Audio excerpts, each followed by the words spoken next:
Game one was the highest rated basketball game in cable TV history. Bulls in Heat. This is game two. LeBron James getting ready to go. Derrick Rose set, and we're off. Bulls on the offensive rebounds. It's a Keith Bogans 3 as a result. 7 offensive boards in the first quarter for Chicago. LeBron James misses. Luol Deng heading the other way. This is a beautiful play by Luol Deng. Little hesitation, froze the defenders. And guess what, Jamal McGlory, you got to jump. I guess he said, no, never mind, Smitty. Nah. Derrick Rose on the drive here, but he got in late foul trouble in his first quarter and never seemed like the same player. No, Smitty made the point earlier. He just never was able to get into that rhythm, but you also got to credit that suffocating defense from Miami. Here, the suffocating defense from Chicago. The nice give and go from Joakim Noah.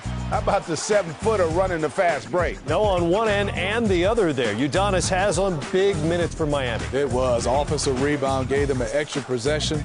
And look at LeBron James. This is the way you want to finish. Quarter winding down. This was interesting. Watch LeBron James just get out of his way.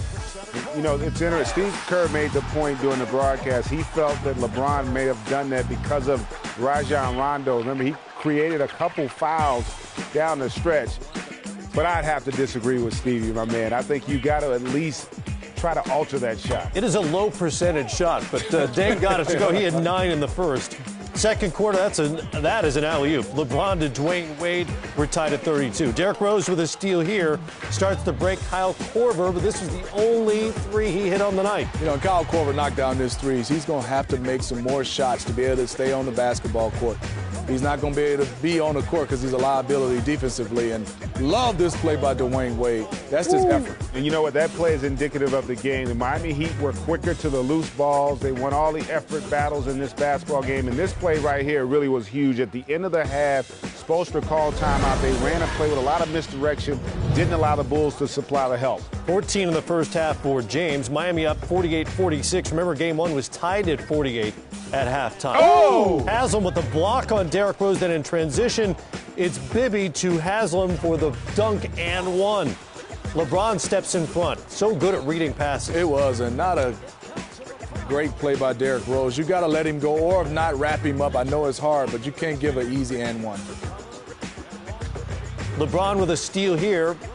And this is what Miami wants to do, get out and run. It's interesting. Again, Chicago only 10 turnovers, but couple that with a lot of missed shots led out, or tough shots led to a lot of run-out opportunities for them. And there's that man again.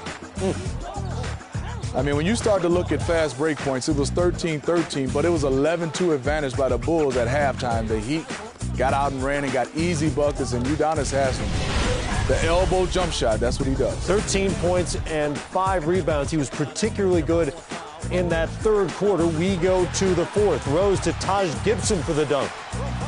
Yeah, that was one of the few times Derrick was able to get all the way into the teeth of the defense and find a teammate here. Great block by Asik.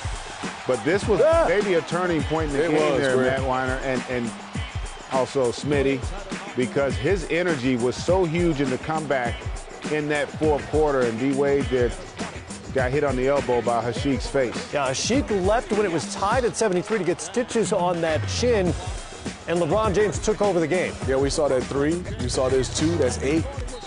I mean 5. Wait a minute, my math is going a little crazy. I'm getting ahead of myself, but this was a beautiful play by Derrick Rose and Taj Gibson. I love the energy he brings. People slapping at the basketball. Yes, Joel Anthony knocked it in, but Taj Gibson gave them a lift in that fourth quarter. It was interesting in the fourth quarter. Once again, Thibodeau seemed perfectly content with Gibson and Asik in there until the injury, and he had to bring back Joakim Noah. Meanwhile, 7, that's 2, that's 9. I got my math right now. You got your math right.